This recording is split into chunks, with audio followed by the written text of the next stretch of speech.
Hey friends, welcome back to BIMvoice. Today I have the pleasure to talk to Chris from BIM Corner. Hi Chris, how are you doing? Thank you for joining me. Hi Petru, thanks for having me. It's a real pleasure. I'm really excited about this talk and to find out more about you. So let's start with that. Tell us a few words about yourself. Hi everyone. Hi Petru, my name is Krzysztof Wojslaw. So originally I'm coming from Poland, where I finished my bachelor studies, and to write my master thesis I moved to Norway. It's been already 9 years that I've been working and living in Norway. So for almost 6 last years, I have been working as a bridge designer in one of the biggest consultant companies in Europe, Sweco. And I worked till there as a parametric design specialist when I'm developing scripts for the project, model-based project. So that was my work site, and at my hobby, I'm doing BIM Corner, as you, Petru, already familiar with, guys. I know that Ignacy and Marcin already been at your podcast. And Konrad. And Konrad as well. Yes, already more than 60% have been at your podcast. So that's cool. So there is just two guys left. Yeah. I'm looking forward to complete the entire team, of course.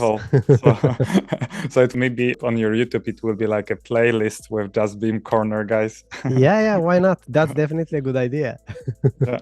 So I will not introduce BIM Corner, so for sure the guys already did it, but we are just working 6 guys over 3 years on the BIM Corner. All of us are working in BIM in the IS industry in Norway, around the Oslo, and everyone is working in different companies, some of them in consultant companies, some of them on construction companies, but all of us are working with a BIM in the different disciplines from different approaches. Once we just met in the Oslo, in one of the bar, and we grabbed some beers, and we have decided, okay, let's share our experience with the rest of the world.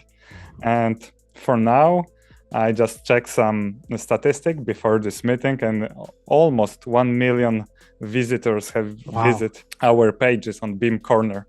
So it's just showing the potential and just showing the interest of Norwegian development in the construction industry. Something also quite important, I would say, how many followers? You broke 30,000 followers on LinkedIn as well, right? We are coming almost to 35. So wow. We are one of the biggest BIM blogs about BIM technology in the whole world. So yeah, that's funny thing. That's very impressive. Yeah. That when we started, so we just thought about, okay, we can just share our experience and let's do this for fun. And now some of us even already decided to quit job and just to work on the BIM blog. Yeah, that's very inspiring, and that's very important. Like, I'm really happy you did that. I learned a lot from your blog, guys, any of you, from a lot of posts. Maybe I learned the least from you because I never did parametric design. I never did Grasshopper. Sorry about that. So I need to give a good lesson today. No, but it's not like I did not use Grasshopper at work, and I just did not invest time in that.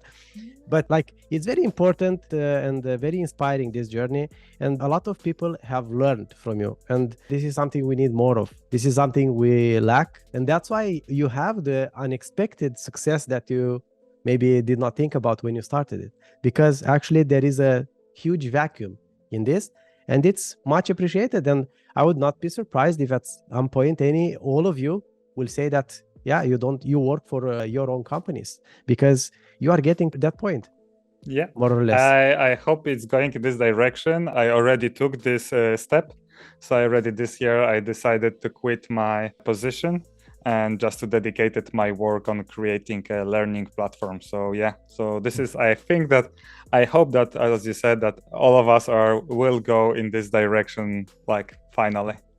Yeah, this is there is also something interesting about the economy, not necessarily only in our industry, but it becomes more and more fragmented, more and more small companies or freelancers. This becomes the norm in more situations.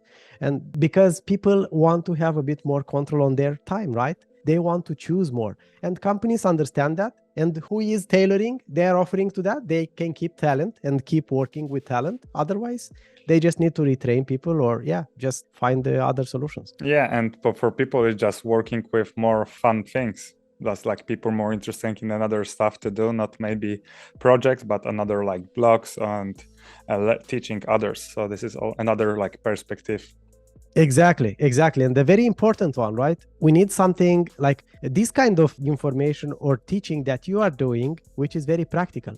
This is something that is lacking, you know? I think So this is what is like BIM Corner stands out from the rest, that actually we are not connected with any software developers and any software providers. So actually we are just writing what we are using in practice in one of the biggest projects in the Norway. Yeah. So that's also what I embrace. Maybe some people think that I'm hired or that I own any open source software because I talk like a maniac about open source. But no, nobody's paying me anything. I just do it because we don't have options right now. And we need to have options for tools and for education, which is also like, oh my God, tell me a bit more about the other stuff. Like you have more. You just say a bit about your work, but you have more work, right?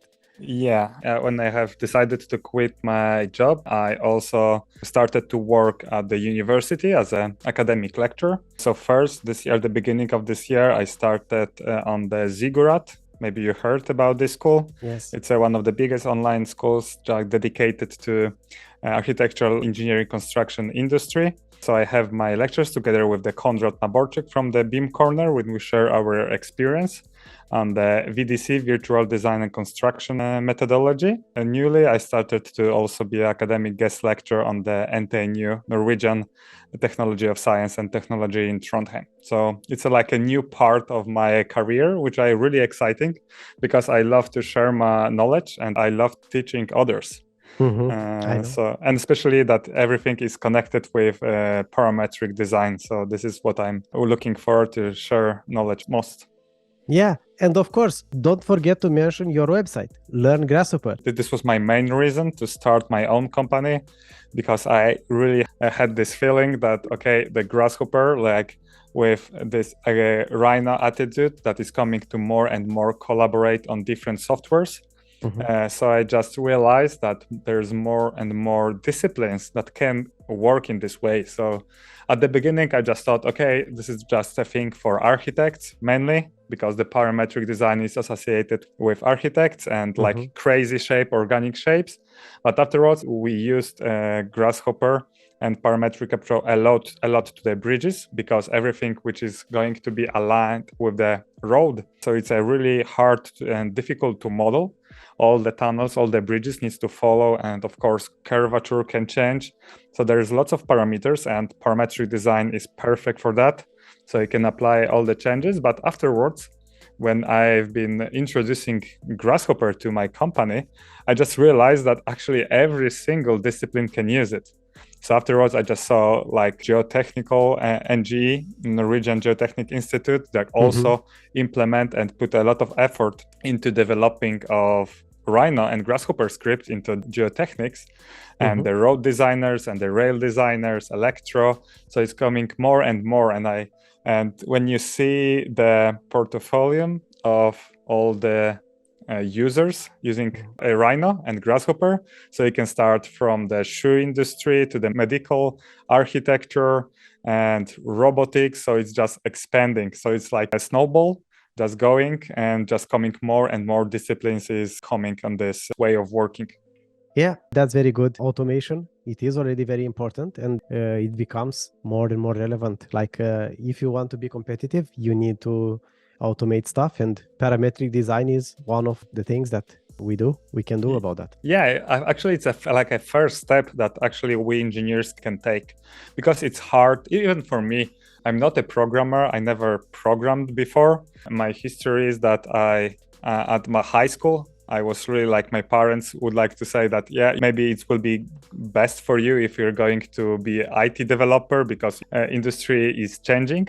And I said, okay, maybe I will try. But afterwards, I just, with the Pascal or another like simple languages, I just felt that it was not for me. I don't know. Back then, maybe it was a matter of me, or I haven't seen the practical potential of that, or maybe teacher was not that good. But on the high school, I said, no, it's not for me. I'm going for construction industry. But afterwards, when I saw Grasshopper, I just thought, okay, this is something I really like it. And it's like introducing level. It's much lower than learning Python or even C#. So that's why it's like a first step that engineers can do. And it's lots of fun, and it's really easy to just grab some components that someone else just created and use it at your work. I would dare to say that maybe it's a less popular than Dynamo. Dynamo has a bit more traction because of people using Revit, right? But it's like you can do more advanced things, and it's better performing Grasshopper, right? I don't want to diverge now and to go into this kind of conversation, but there are many people using Dynamo, right? So yeah, but mainly because of Revit, right? Yeah, because it's just a limitation. Yeah. You cannot work with different softwares, Dynamo, and this is like a blocking thing, because when you are making calculation in sophisticated FEM design, so actually you need to create new parametric model in another software. Okay.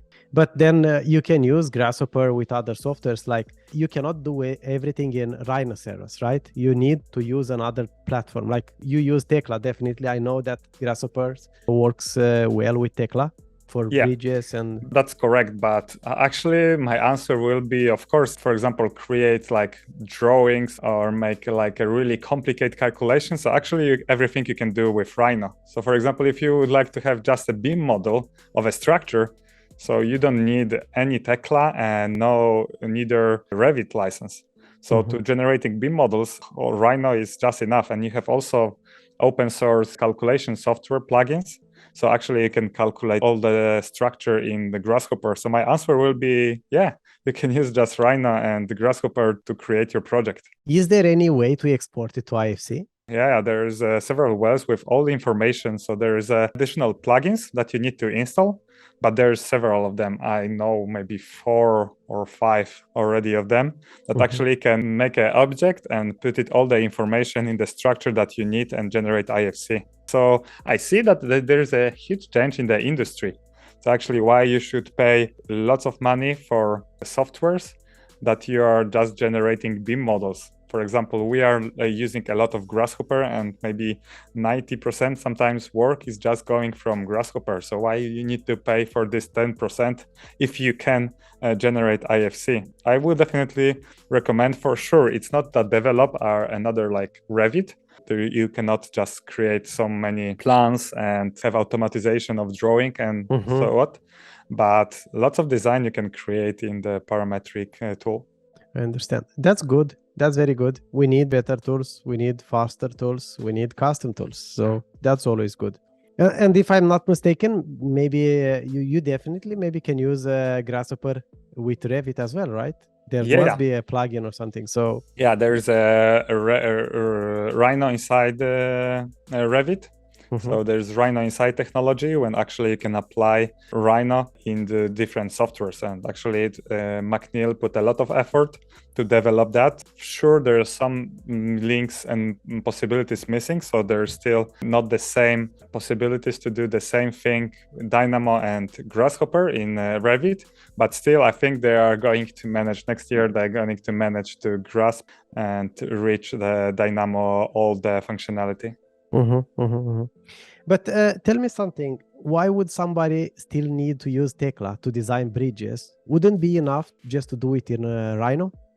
Yeah, definitely. Actually, still we use a lot of Tekla for making reinforcement. Because Tekla, for example, is really awesome for making 3D reinforcement. It's like lots of tools inbuilt, lots of components that are already created reinforcement for the columns, so you can just do this reinforcement with one click. But actually, it's possible. It's if you ask me if I can deliver bridge just inside the Rhino, I will say yes.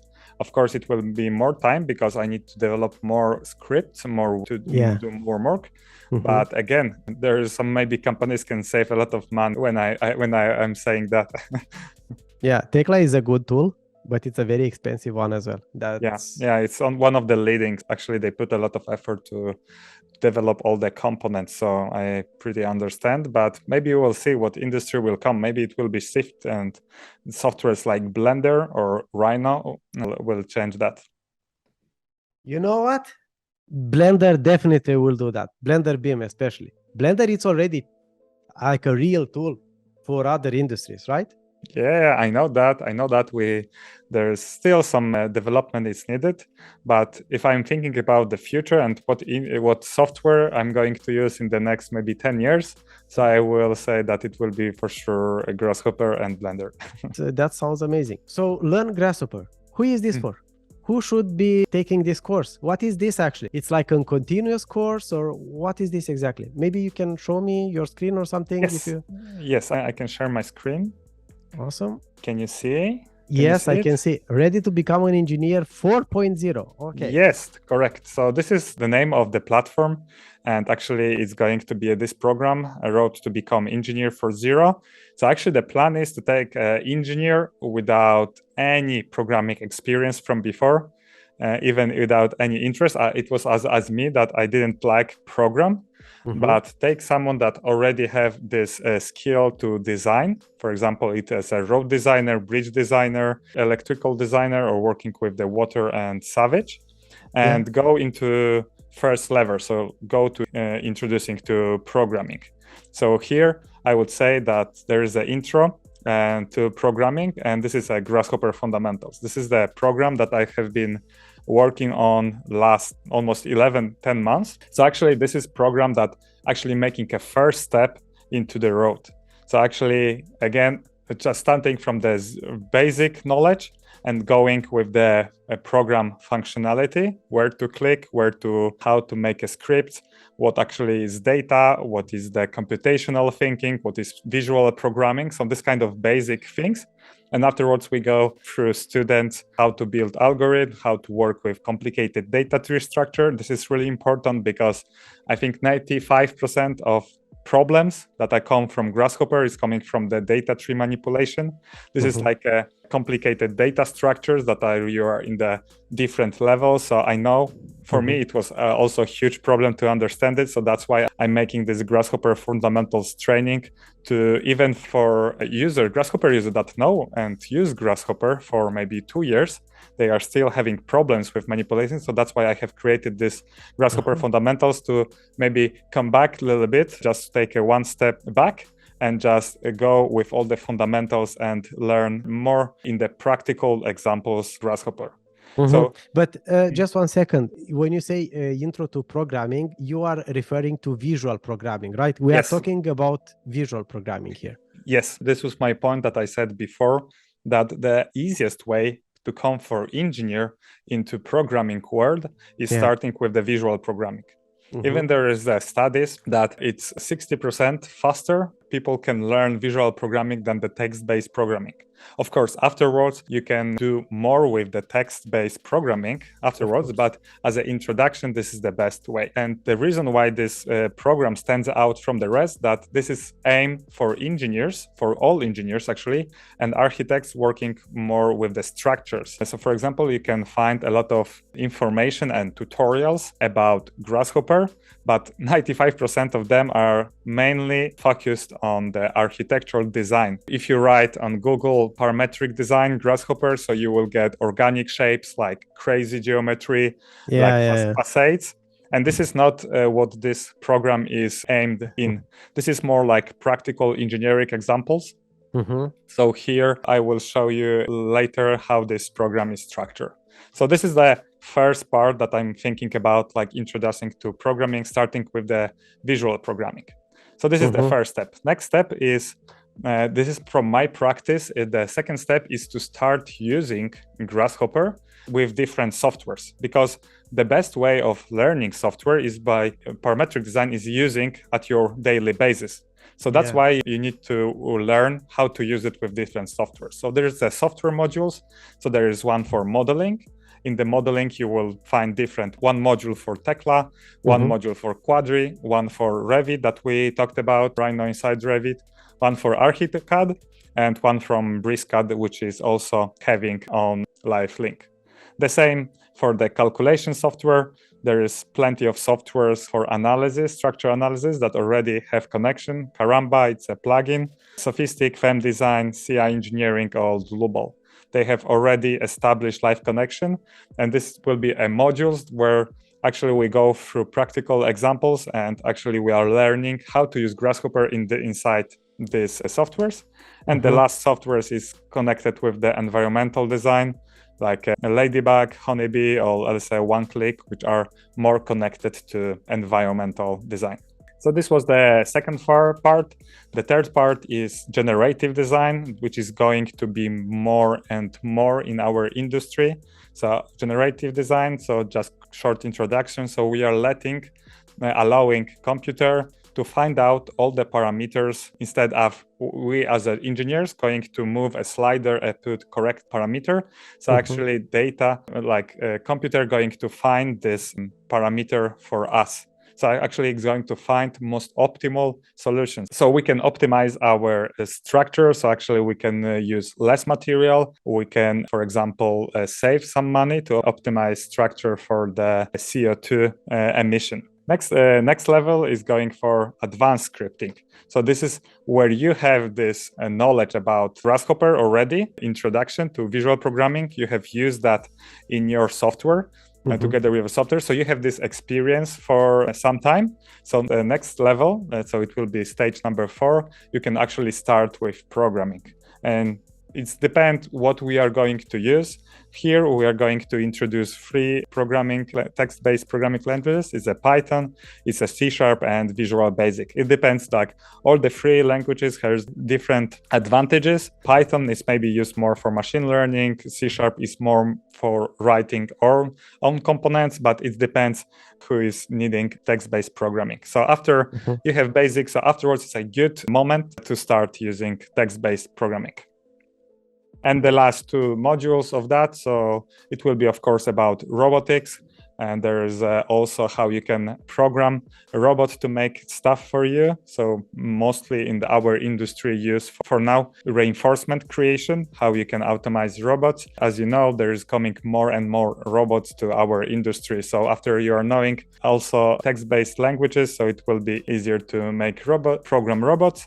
And of course, the last one, if you already went through this road, so afterwards we can apply machine learning, so mostly with Python. So we are going to work on the practical examples, how we can use machine learning in our industry.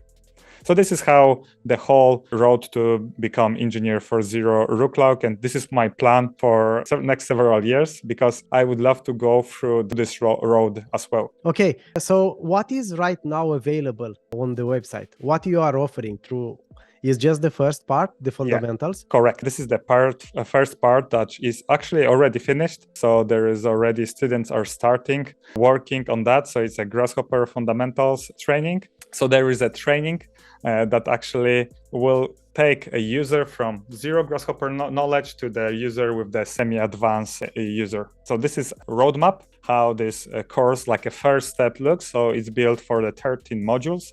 So it's, of course, welcome video when I'm showing where to start and actually how to work with all the materials. The next one is a module called Start, when I'm going to more theoretically what is computational thinking, what is programming, what is visual programming, and advantages. And afterwards, we can already start with software. And of course, before we go to Grasshopper, we need to work with Rhino. So there is lessons about Rhino, how to use commands in Rhino, how to navigate and work with 3D structures. So after we went through these materials, so students can start with the intro to Grasshopper, where is the introduction to interface, how to use radial menus, how to use all the bars.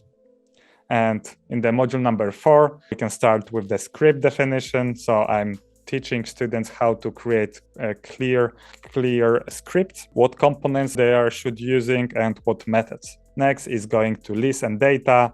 So it's really important topic, how the data is structured in Grasshopper. And afterwards, of course, Grasshopper elements such as points, vectors, and planes. Further, we go to the transformation. So when we know how to create algorithms and with elements, so actually we can transform and we can move, rotate, scale, or project on. So this kind of basic transformation we are using. And in my opinion, one of the most important modules in this online training is a data tree. When we are going from scratch, and I'm going to explain how to work with data tree, how they are built, what kind of advanced transformation you can do. And actually, this is the module when actually you are going to master your data trees. Next module is going to curves and surfaces. This is like a NURBS geometry. So there's really theoretical explanation what actually curves and surfaces are, and actually how to work with them in the practical examples. And the last module is about additional stuff, text management on visualization of a script. And at the end, of course, there is a certificate with some bonuses, so extra lessons and the way what user should do next. So after the whole training, so it will be like the level will be semi-advanced Grasshopper user, and it will be like a first step to become an engineer for zero. And who would you say that should take this course? Your question will be better, who should not take this course? Because it would be easier for you to say no one. It will be easier. So I will start who should not take this training. And for sure, this training is not aiming to people that are already teaching others in Grasshopper. This is not for really advanced users. So this is the first thing. Second thing, it's not aiming for architects that are working with design. This is mainly because I'm not going to show here examples that are working with this crazy geometry, organic shapes. This is more practical engineering examples. Of course, there are architects are welcome to take this course, but more architects that are working with structures, building like more about practical use of a Grasshopper than creating a really hard geometry. And of course, it's not for people who can find informations by themselves and they have lots of time. This course is like compacted and just showing all the step-by-step way how to do it. So of course, all the knowledge you can find on the YouTube and on the Google. But of course, I done this myself. I learned Grasshopper by myself, but it took for me ages to find relevant examples and way to find really structured materials. So this is answer for your question, who is aiming. So basically for people that would like to change their way of working, they would like to have more fun at work and start to automate things and do things more effective.